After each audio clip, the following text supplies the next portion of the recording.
하늘이 된다. 그런 내용입니다. 그래서 적그리스도가 되어진다라고 하는 것이죠.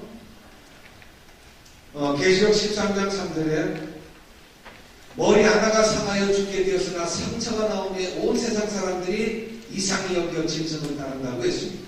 그러니까 이렇게 있던 모형적인 사람이 에피파네스 4세인데 이 사람이 지옥에 있다 올라와서 하늘이 되는 게 아니고 이 사람과 똑같이 하는 사람이 여기에 나타날 텐데 지옥에 있는 악령이 나타나서 적그리스도의 영속이 하늘이 되어지면 이 사람이 했던 것 그대로 할 것이다. 이런 내용입니다, 여러분. 다시 한번 설명드리는 겁니다. 그렇게 되어진다라고 하는데 이렇게 되어지는 사람들이 기이 여기고 신기히 여기서 따라갈 것이다 라고 하는 거예요. 그래서 계시록 13장 1절에는 일곱 머리 10뿔이 등장하는 거예요.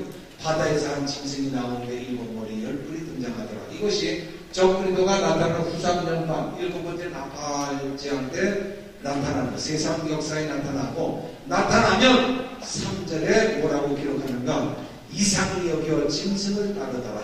이렇게 표현하고 있어요. 그러니까 온 세상 사람들이 적그리스도가 나타나면 따라갈 수밖에 없도록 상황이 만들어져 간다. 이런 내용입니다.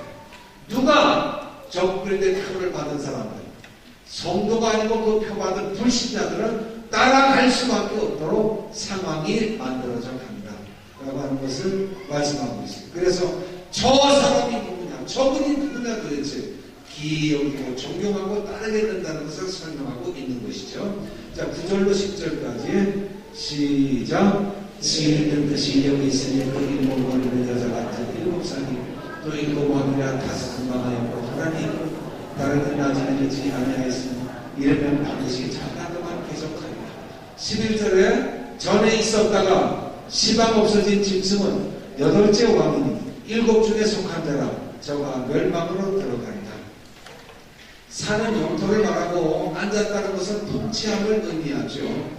일곱 산은 일곱 나라고 일곱 왕이 다스리는 영토를 큰 음녀가 통치할 거라는 그런 내용입니다. 결국 온 세상을 적그리스도의 후광으로서 큰 음녀가 통치할 거라는 그런 내용인데 다사서 망했어요. 말씀드린 대로 로마는 요한 당시에 있었고 바렐리는 제사의 로마 제국이에요. 근데 이름은 잠깐 동안 3년 6개월 동안 후 3년 반 동안 다스릴 것이라고 하는 내용입니다. 지혜 있는 뜻이 여기 있다는 것은 하나님께 지혜를 받아야만 이 일곱 머리 10뿔 짐승에 대해서 해석하고 이해할 수 있다는 내용이고요. 11절에 와서는 전에 있다가 지금 없어진 짐승 에피파네스 4세와도 같이 성도들을 핍박할 건데 일곱 번째 머리 제세 로마 제국의 통치자인데 문제는 여덟째 왕도 된다는 겁니다. 이게 11장에서 여러분들이 이해하셨을 겁니다. 전 3년 반에는 이스라엘을 도와줘요.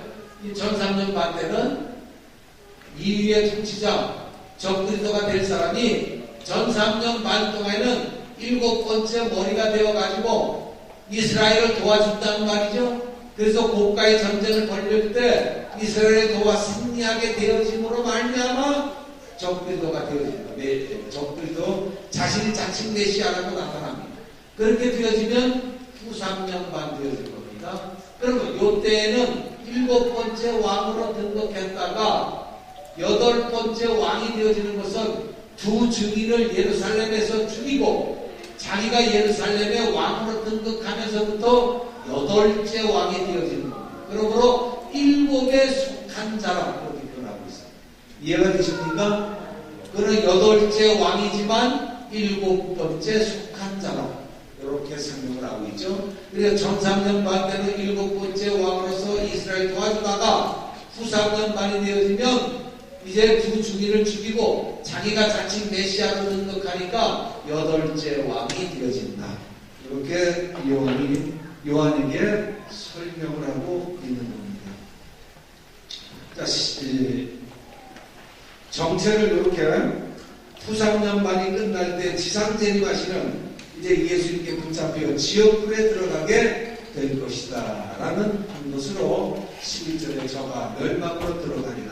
적그리스도의 정체를 이렇게 밝히고 있습니다. 12절에 다 같이 합독합니다. 시작. 내가 보던 열풀은 열왕이니 아직 나를 얻지 못하였으나 다만 짐승과 더불어 임금처럼 권세를 일시 동안 받으리라. 네. 열풀은 무엇인가? 열풀은 대환란 직전 열나라가 통합된 연방국가를 형성한 열나라 통치자를 의미합니다. 제생 로마 제국을 상징하는 7번째 머리에 열풀들이 달려있단 말이죠. 아직 나라를 얻지 못했다는 것은 요한 당시에 제생 로마 제국이 없다는 거죠. 짐승으로 더불어 임금처럼 권세를 일시 동안 받을 것이다 라는 것은 이들이 전 3년 반 동안 임금처럼 권세를 각 나라를 지배하는 그런 권세를 적들과 함께 누린다는 겁니다. 그럼 후 3년 반이 되어지면 열나라 통치자들은 물러갑니다. 적들과 제생 로마 제국을 혼자 통치하게 되어집니다. 두 뿔을 초청하고 666명도 만들어서 적들의 정부를 말씀드린 대로 조직합니다. 여기에 열뿔이 양보를 하게 되어 있다는 겁니다. 13절에 보면 저희가 한 뜻을 가지고 자기의 능력과 권세를 짐승에게 주더라. 저희가 열뿔, 열왕입니다. 한 뜻이라고 하는 것은 적들에게 통치권을 양도해서 천년지상 낙원으로 만들어 달라고 통치권을 넘겨준다는 것이 한 뜻이라고 하는 사실입니다. 예상되기는 적들이가 아마 압력을 가하겠죠. 누가 자기 왕위를 덜컥덜컥 내놓겠습니까? 그래서 다니엘서 7장 8절에 보면 열뿔 중에 세 뿔을 아주 뿌리채 뽑아버린다고 그랬어요. 그런데 왕들이 쉽게 넘겨주지는 않겠지만 세 뿔이 뿌리채 뽑히는 거 봐서 겁이 나서도 넘겨줄 거예요. 눈치 보면서 넘겨줄 겁니다.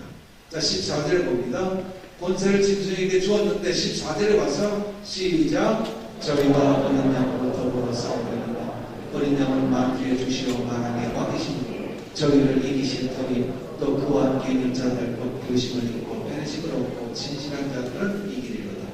그렇습니다. 이것은 예수님의 지상 재림 시 일어날 일입니다. 미리 여기에 기록하고 있어요. 후 3년 반 동안은 나타나지 않아요.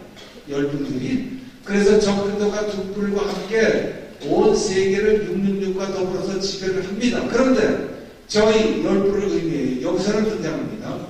예수님께서 아마겟돈 전쟁 말기에 내려오시는데 이때 적그리스도는 다시 열불을 초청하는 겁니다. 적그리스도는 여섯째 대륙제한 때 열불을 초청해서 두 뿔과의 전쟁을 하게 됩니다. 그래서 열불은 적그리스도의 후원 세력으로 다시 등장했다가 예수님의 지상 재림시는 예수님을 대적하는 세력이 되어지는 겁니다.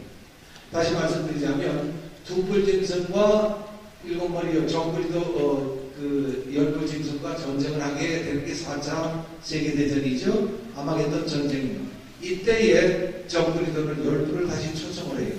그래서 두뿔 짐승 아주 이들을 박살을 내요. 그러는 가운데에서 예수님이 지상 재림을 해요. 그러면 이 적그리스도와 열불은 다시 합력해서 지상 재림하시는 예수님을 대적하게 되어집니다.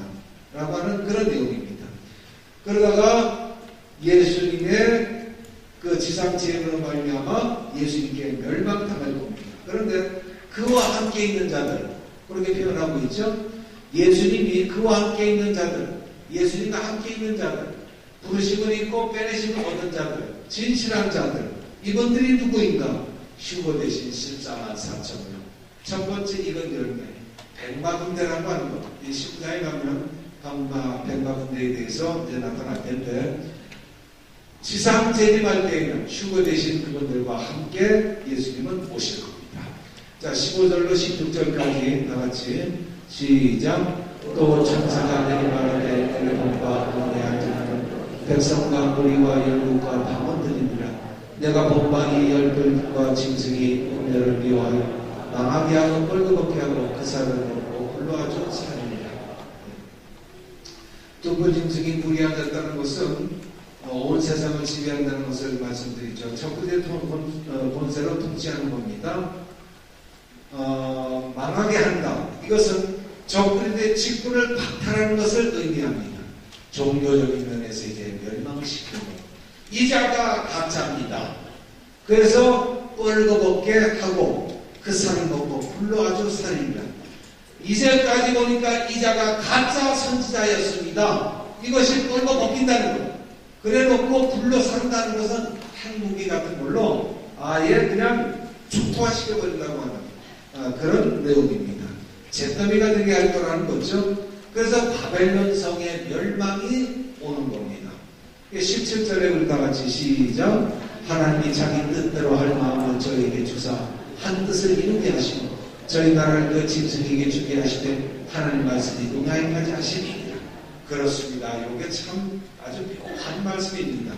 하나님의 뜻대로 할 마음, 이것이 후삼년반이 시작될 때 저 그리스도에게 온 세상을 통치할 권세를 하나님이 주셨다는 권세와 능력을 넘겨준다는 것을 의미합니다.